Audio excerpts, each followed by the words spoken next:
Greetings, citizens, and thanks for tuning in to episode 75 of the Nindie Nation podcast. I'm Jeff, and if this is your first time joining us, welcome.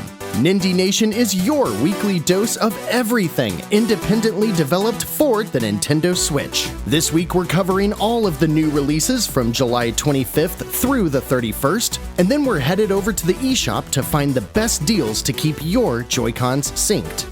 New episodes post on Monday to podcast feeds as well as the Nindie Nation YouTube channel, where you can see footage of everything discussed in this episode as well as Let's Plays and more Nindy content, including this week's new review of Panzer Paladin. Spoiler alert, I freaking love that game.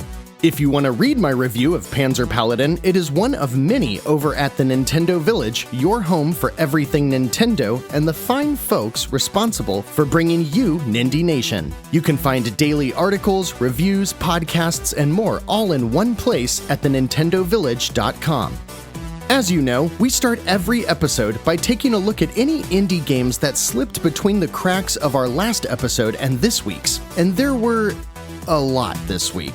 10 of them were simply forgotten about, and 4 of them were hidden from us because they are awful, and we call those our Nindy no-nos. To kick things off, let's take a look at the 10 neglected Nindies and 4 Nindy no-nos released since episode 74.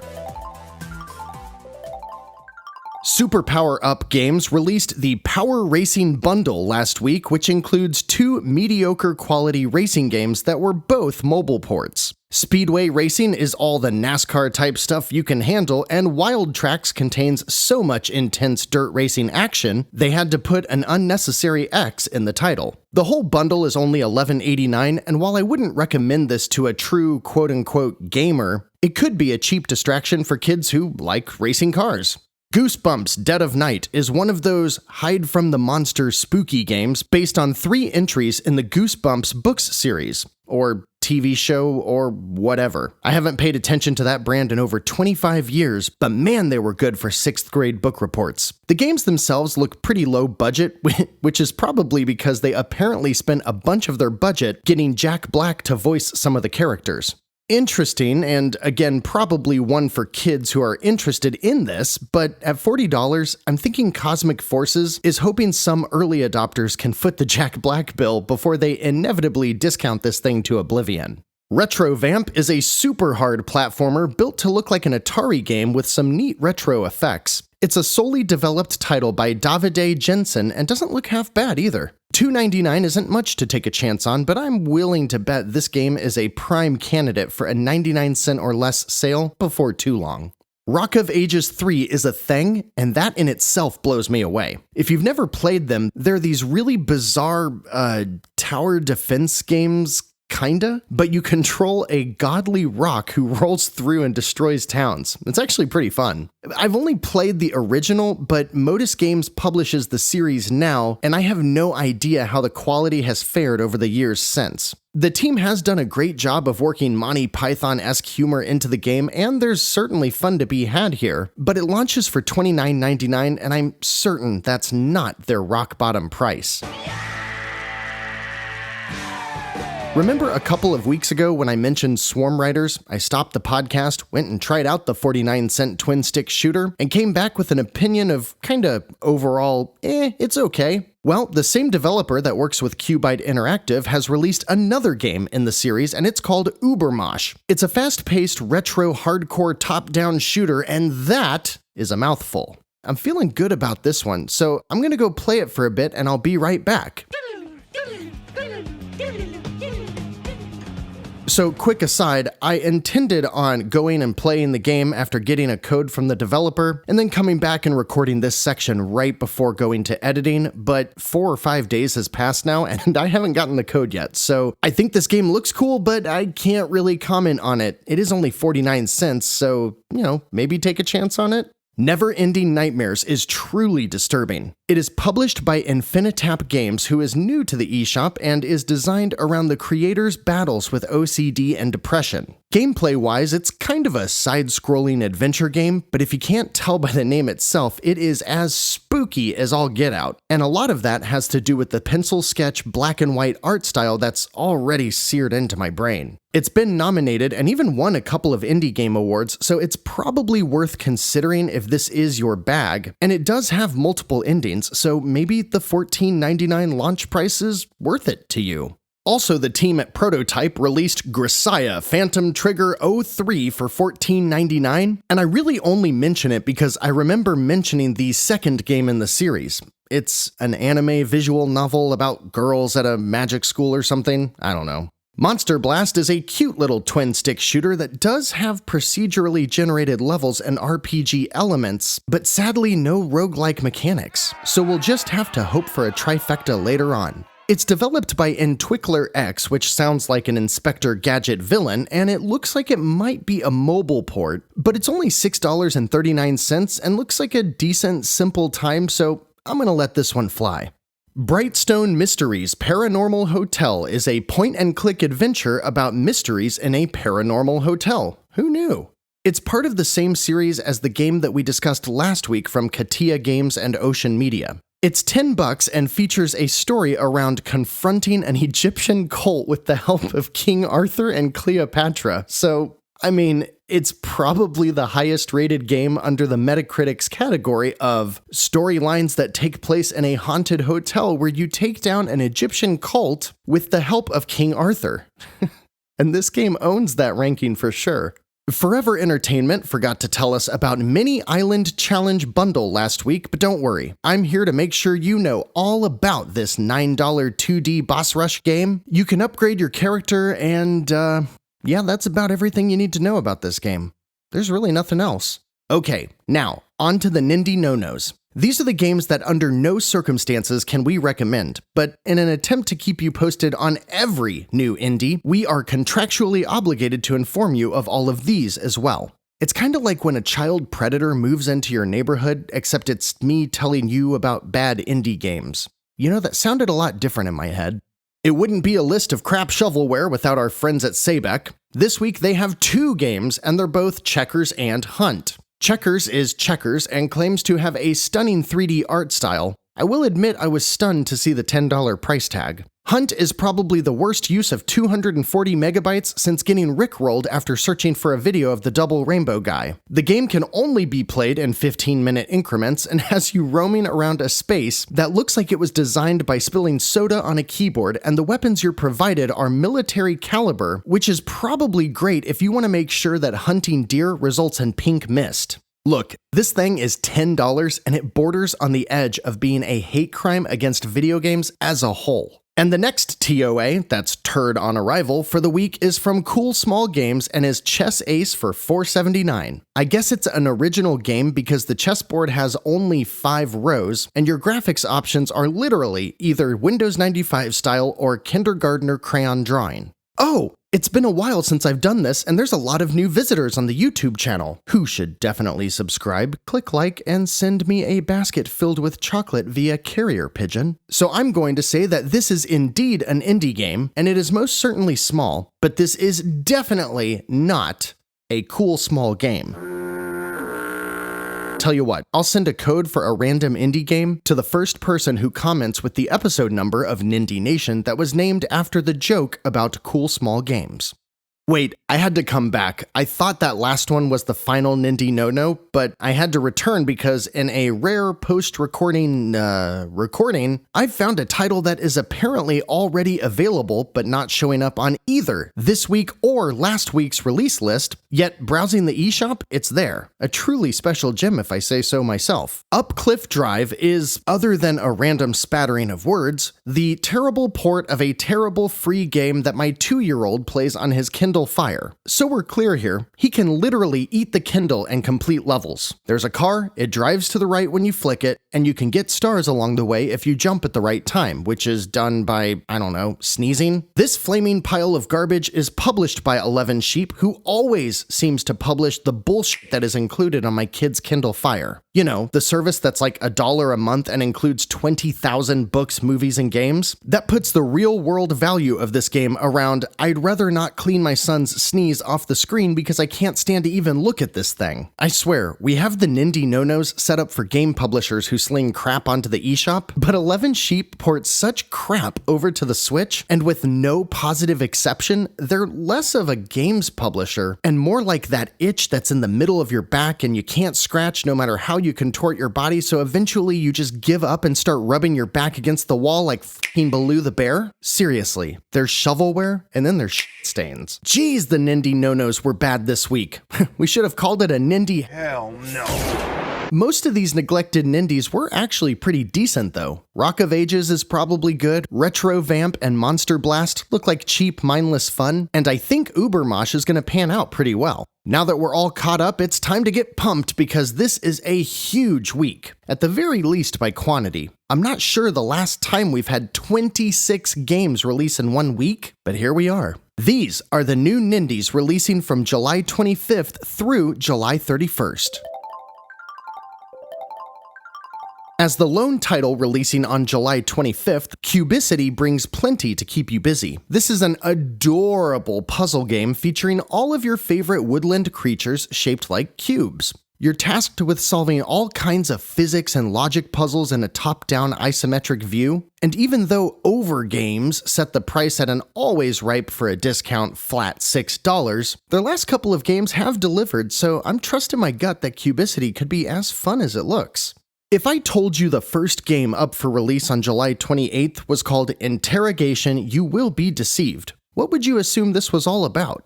If you guessed an anime twin-stick shooter, I'm sorry, but you're fired. Interrogation is about running a police unit where you have to pick how by the books you want to run your ship in order to solve crimes. And fans who like games such as Papers, Please or This Is the Police will probably find a lot to like here as it mixes the simulation of running a precinct with a deep morality system. And of course, plenty of interrogation. Can't say we've seen much from the team at Mixed Vision or Critique Gaming, but this game is reviewing nicely so far and the price is a reasonable $12.99, so perhaps this is the start of a welcome relationship on the Switch. After that, we get Ageless for $14.99, which is a story-driven puzzle platformer where you must alter the age of animals and plant life around you to progress. And shout out to the development team at One More Dream Studios because that is one of the first times across 75 weeks where I have read a description and thought it perfectly summed up what you needed to know. Other than that, it's got a really cool retro style that looks a bit like the late 16-bit games that would combine polygons into their own 8-bit throwbacks. It's also by Team 17, and it's pretty rare for them to publish a stinker, so Ageless is probably a worthwhile investment of your time and money. Oh, good lord.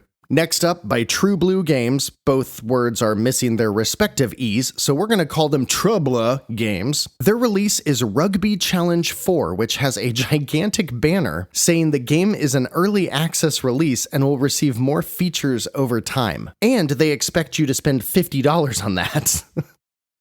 How funny would it be if you spent $50 on this game and it's literally Rugby Challenge 3, but with an updated title screen? I wonder if that's the case. You ever been to one of those escape room things? I bet a lot of you have. Have you ever been in one of those and thought to yourself, you know what would make this escape way cooler? A bunch of mini games.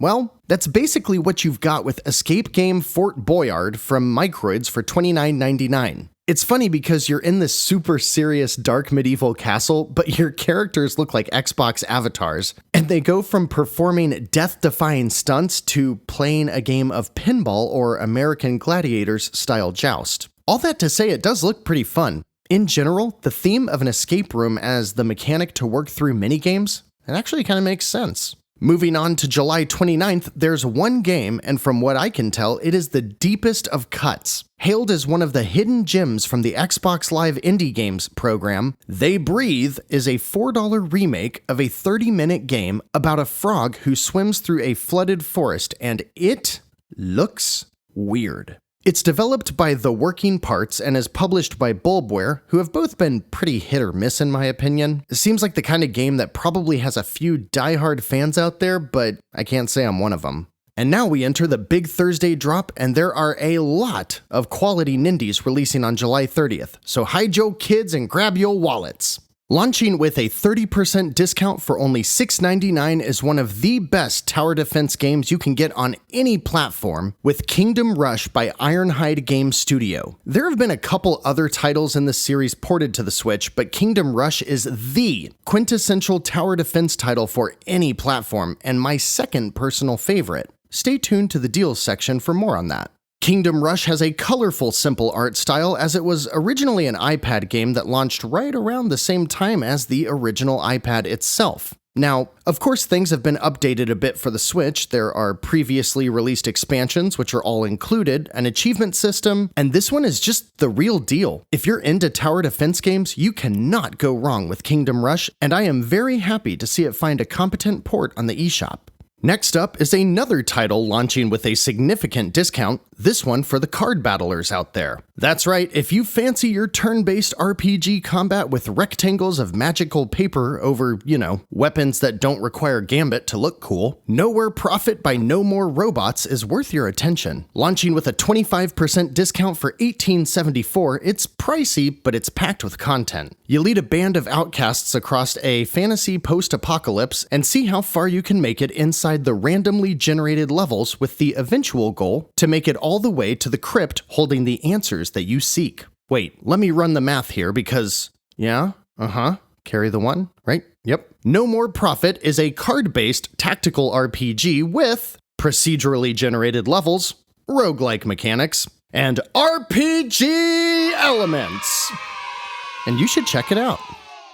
Sentinels of Freedom is a turn-based strategy game around a fictional comic book series that features knockoff versions of all of your favorite comic book characters. It looks pretty outdated though, and apparently this $25 entry only contains Chapter 1, with Chapter 2 coming later. I don't know how long Chapter 1 is, but by the way the team at Underbite Games worded it, it sounds like they're trying to set expectations low. Not really feeling this one, especially for that price.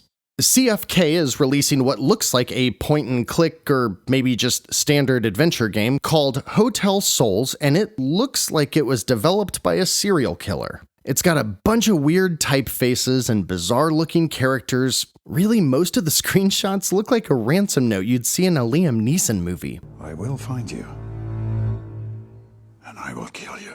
I can't really recommend this one either, even at $7. But here's one that I can recommend, and should hopefully have some pretty fun content coming soon for, as Heroes of Hammerwatch is a pixelated twin-stick shooter with procedurally generated levels, roguelike mechanics, and RPG elements.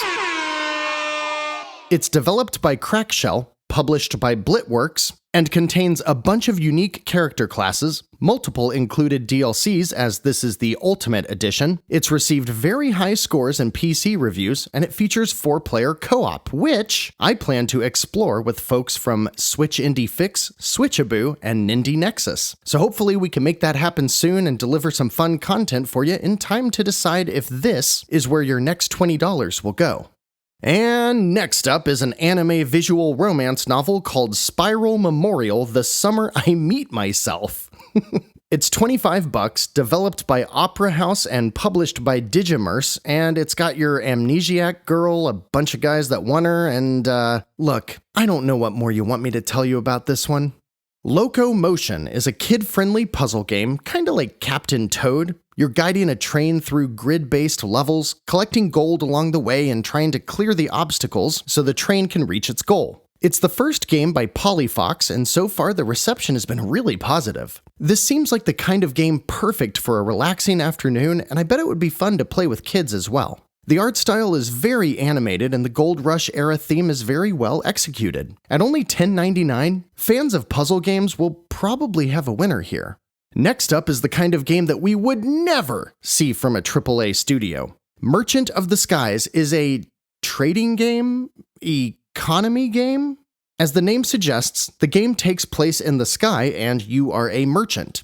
Starting with a small trader ship, you'll navigate the market, building up your resources through light tycoon systems and base building, and work to create a business empire in the clouds. I wasn't sure about this game at first, but when I saw the gorgeous artwork, intuitive user interface, and that the entire campaign is around 6 hours long, I was much more interested. This type of game can drag on forever, or even infinitely, so it's nice to see a reasonable scope, and I love the Owlboy-like art style. A nice-looking, unique game that has a bunch of replay value but a shorter primary experience, hitting the eShop for $15 is right in the sweet spot of my favorite types of Nindies, and I think the team at Cold Wild Games also has a winner here.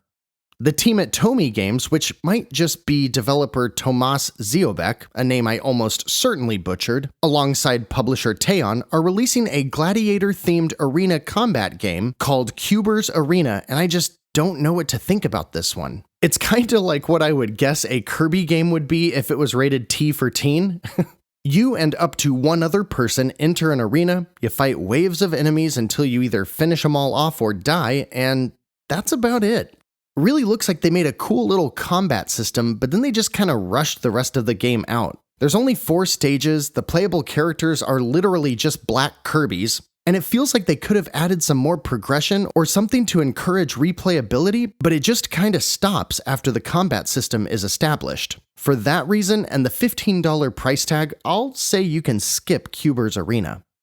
Buried Stars is such an on-the-nose name.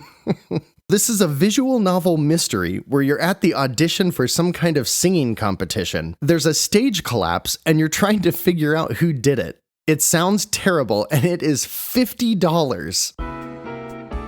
From Line Games, murder at the scene of a collapse in an audition show. Find the truth hidden under the mask. Who is the murderer? Why? How could this happen? Harmonized 3D and 2D graphics and production that depict the scene of the collapse, giving the game more dramatic and dynamic effects. Variety of sounds and realistic performances. Fader, a fictional social networking service, shows the responses outside the collapse site and sometimes provides hints to help find the truth. In conversations with survivors, there are various choices. The story branches out in different directions with each decision made, and the results may vary dramatically depending on these choices. Okay. And rounding out the week on July 31st, we have 9 games releasing, and my goodness, do we have some games to discuss. Family Mysteries: Poisonous Promises is this week's Sunday night family movie on ABC. It's all about elitists, corrupt cops, and alluring women who are all obsessed with power. And wait, it's a hidden object game?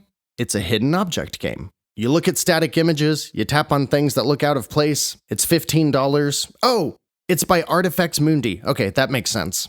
Two Awesome Studio has really come out of nowhere recently, and their games seem to be a bit cheaper but worthwhile for their respective audiences. This week, Lost Wing is an excellent option for people who like to have an action-oriented arcade score chaser on their Switch. I know I do. It's a space shooter, so it kind of looks like a Star Fox, but it moves really quick, more like a Wipeout game, and you're basically changing lanes and using a jump mechanic to dodge obstacles, collect pickups, and defeat enemies. It's got a killer art style and runs silky smooth from what I can see. It's probably a mobile port, but I don't hold that against this title. I am all about Lost Wing, and I'm probably picking it up for myself this week because $7 is just the right price for something that I'll chip away at one run at a time in between my larger gaming commitments. Tiny Racer, you know, like... Hold me closer, Tiny Racer. Oh, that's Tiny Dancer. Anyways, Tiny Racer is a janky little arcade or kart racer all about micro machines driving around silly real-world locations. You should know what you're getting yourself into here, but as long as you do, it comes packed with features and modes to keep you busy and costs only $7.99. Ice Torch Interactive is a fairly new Nindy studio, as well as my favorite weapon in The Legend of Zelda: A Link to the Past, and I ain't mad at either of them for being on the Switch. Foot Goal Tiki Taka is, foosball. It's foosball. You play foosball on a foosball table in someone's basement, it's $5, and another game made by Jorge Biedma Azwar. Not sure what to think of that guy yet. Uh-oh, gotta enter my age for this next one. Gonna go with 12, 12, 19, 12 as always, and whoa. Okay, let's see here. Murder, torture chamber, black and white, losing sanity, Lovecraftian. The Executioner by Lesser Evil Games and Ultimate Games is the type of game that makes you want to call the authorities and make sure the developers don't have someone locked up in their basement. Holy crap! It's got these deep RPG systems, but it's otherwise a text-driven game where you're some kind of Dexter-like dude who tortures people into signing confessions before killing them, and good lord, this is brutal. It's $9.90. I mean, I guess it's not Up Cliff Drive. Nicole is this week's visual novel by Radaleka Games, and this one seems pretty deep. You play as a girl trying to solve the mystery of abductions happening on her college campus, while also playing as a life and dating simulator. Not for me, but this one looks like one of the better releases in this category, and it's only $9.90 as well. This next one looks super cool if you're into crazy hard platforming games. Not by Nindy newcomer Wild Sphere is a black and white 2D platformer that looks a lot like a zoomed out Limbo, but the catch here is that you're getting the character through the world by rotating the world itself and altering gravity. It looks like a slower, very floaty platformer, but there's no denying the cool factor that just oozes out of this game. It is $17.99 though, and that's like Hollow Knight pricing, so maybe throw this one on your wish list unless the reviews come out and it is truly worthy of being among the highest priced Nindies on the Switch. Oh, this next one is so cute! Have you ever played Crossy Road on your phone? If so, you get most of what Dodo Peak is all about. Very simple geometry, top-down perspective, characters hop around as they move, and your goal is, instead of just moving across a static screen, you have to explore a stage, collect all the things, and get to the finish. Its claim is that it's a platformer for everyone, so I'm guessing there are some assist features, because it looks pretty tough. Created by Moving Pieces Interactive, another newcomer, but it's only $9, so that seems fair and worth giving a shot. And saving this week's best for last, the Nindy to end all Nindies, as after we discuss this week's pick of all time, there's really no reason to keep recording this show, and we'll just stop right here at episode 75. Nah, just kidding. It's called Paint Your Pet, and it's a stupid-ass coloring book game for $5 by Ultimate Games. Pretty sure this one's on my son's Kindle as well. What are you picking up this week? There's a lot of good options. I'm really excited to try out Lost Wing, Ageless, and Nowhere Prophet all look cool, and Kingdom Rush is probably my pick of the week if you're not down for this week's Nindy trifecta and my personal pick, Heroes of Hammerwatch. I'm telling you, I cannot wait to play that game with a bunch of other Nindy outlets. Maybe we can all make some more friends and have our moms arrange playdates. But hold your horses there, partner. We're not done yet. We saw what we missed, we saw what's coming up, and now it's time to check out the games that are on sale right now. And there's an awesome list to pick from this week.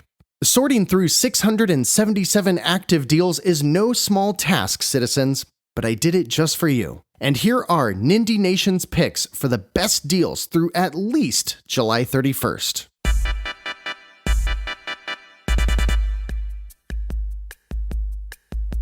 First of all, everyone has to go buy both of these games. Super Bit Blaster XL and Ding Dong XL are both 9 cents each and developed by Adam Nickerson, a super cool dude. The former is kind of like a modernized Asteroids, and the latter is, I guess, like a modernized Pong, but they're both super rad and worth 9 cents each easily, so go get them while they're over 90% off.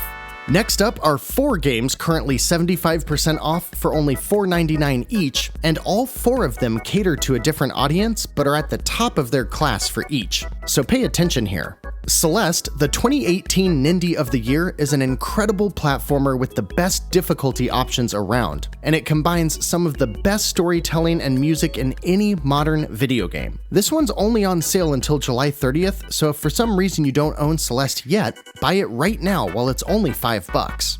Mark of the Ninja is a remaster of a previously Xbox exclusive game and one of the best modern stealth titles. If you like ninjas or just like sneaking around and slashing things, which I guess is being a ninja, you'll love this one. Don't miss it while it's also only $4.99. Don't Starve includes a bunch of additional content, including the 2-player mode, and is one of the originators of the survival RPG. It's a roguelike, and your goal is to survive in the wilderness as long as possible. If you pick it up for $5, don't get disheartened by the initial difficulty, because after a couple runs, you'll feel like a genius when you're expanding your base and making it through multiple dangerous nights in a row. Don't Starve is another one that's $4.99. And the other title by Matt Makes Games, the team behind Celeste, is Towerfall, also 75% off for $5, and this is one of the best couch competitive games you're gonna find. I lump this one alongside Smash Bros. And Runbow as my favorites to play with a group of friends. It's kinda like the classic game Joust, and even if you're not having people over now, but you usually do when, we're not in a pandemic, pick up Towerfall while it's on sale, and I bet you'll be glad you did later. Doggerai, like samurai but dog, is a sweet little ninja game built to run on an original Game Boy. It's really simple, but it leverages modern level and game design to be something truly unique. It's short, it's sweet, and it's 80% off for only 99 cents. Mugsters has an incredible story behind it that I suggest you read into. Basically, 3 brothers made up a studio called Rhinecout Games, and upon learning one of their brothers was terminally ill, the 3 of them set off to make this action puzzler before he passed away. And they succeeded to not only deliver on their promise, but make a really cool game for anyone who appreciates fast-paced thinking in the style of a real-time strategy game. Mugsters is 90% off for only $1.49. Rive was the game that recently spurred me to make the Nindies we love focused on action games, and it is awesome. It's kind of like a Blaster Master game where you drive around a little mech and you shoot, usually in 360 degrees, at swarms of enemies while your hillbilly driver makes hilarious one-off comments. Do yourself a favor and pick up what is also one of the prettiest looking Nindies while it's 90% off another one for only $1.49. If you like tower defense games and wondered earlier what I was hinting at about my favorite, that time has come as you can pick up my personal favorite tower defense game for only $3, while Pixel Junk Monsters 2 is 80% off. If you've never played a tower defense game, this is the one to start with. And if you like classic Zelda games and wouldn't mind a little bullet hell twin-stick action thrown in sparingly, then Blossom Tales is just the game for you, and it's half off for $7.49. If the bullet hell twin-stick shooter comment scares you off, don't let it. Blossom Tales will be a perfect fit for anyone who would love to play more classic-style Zelda games. And finally, I noticed this was on sale after a new subscriber commented on the YouTube video for last week about looking for more games like Stardew Valley. Thanks for your comment. Terraria is one of those mythical, timeless indie games that has been in development for a decade and just announced their final update. It's easiest to say that it's like a side-scrolling Minecraft, but just like Minecraft, it's really so much more. If you like building, harvesting, farming, digging, or anything like that in your gaming and you haven't played Terraria, go get it now because it's rarely on sale and it's currently 30% off for $20.99, but only until the 28th. One of the more recent updates also gave it multiplayer from start to finish, so go pick it up. Before we wrap up, last week I asked you about adding segments and offered a couple of examples. Your feedback on Twitter and YouTube were very much appreciated, and I think we're going to do a bit of a rotation that implements most of those segments in one way or another. We'll see how it goes.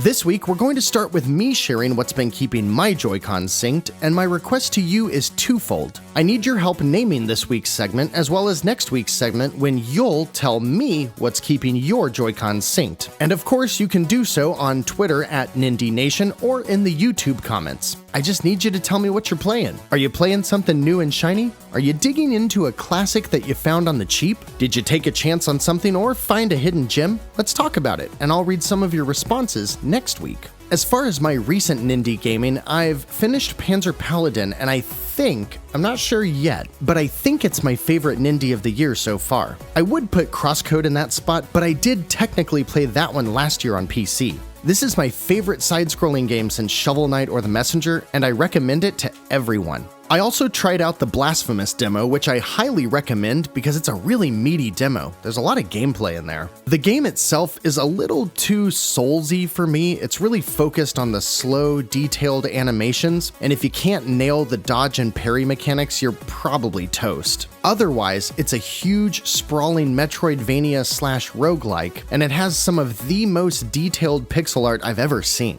Lots of demons and religious imagery in that one though. It's pretty creepy, but if you can get past it, it's pretty cool. Carry On is another game that immediately jettisoned itself into my favorite Nindies of the year. It's a Metroidvania where you play as a failed science experiment, and we talked about it last week, so I won't go into it too much. It's great, and it's also really short, which I appreciate. It's only a few hours long, so I'm almost finished with it, but I'm loving it, and it's going to be an easy recommendation because I'm sure Devolver will put it on sale pretty soon here. And finally, I've been putting more and more time into Bloodstained Curse of the Moon 2.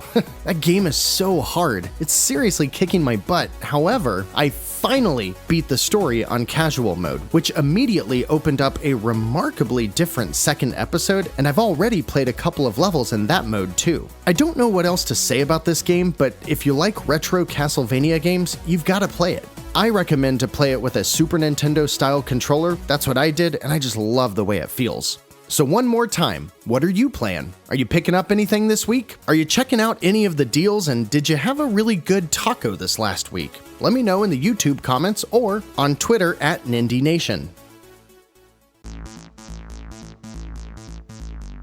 Don't forget we post new episodes on Monday, usually in the late afternoon, and there's a bunch of extra cool content on the Nindie Nation YouTube channel, with Heroes of Hammerwatch getting some content coming this week, and before too long, the review of Panzer Paladin will be live. That review, by the way, is in tandem with the Nintendo Village, your home for everything Nintendo and the reason you're able to listen to Nindie Nation. They're here for all of your Nintendo needs, so go check out their daily articles, features, shows, and podcasts, which are all wrapped up neat and tidy in one place at thenintendovillage.com. I think that's it for this week. Thanks for joining, listening, and if you liked the content, please provide a review, thumbs up, a subscription, or whatever else you think will help others find out about Nindie Nation. It's funny, life and especially my job have been very demanding recently, and after I wrap up some big projects this week, I plan to take a few days off. And I can't think of any better way to spend that time than making a bunch of extra Nindie Nation content, so I hope you look forward to it and can check it out when it all posts. But that new content is for another time, and we're all wrapped up for this week. So until next week, I'm Jeff. This has been Nindie Nation episode 75, and whether you're looking to run a shop in the clouds or paint pictures of animals, actually, you know what? If that's really what you want to do with your Switch, never mind. No matter what kind of indie you're looking for, Nindie Nation will be right here to help you find just the thing to keep your Joy-Cons synced.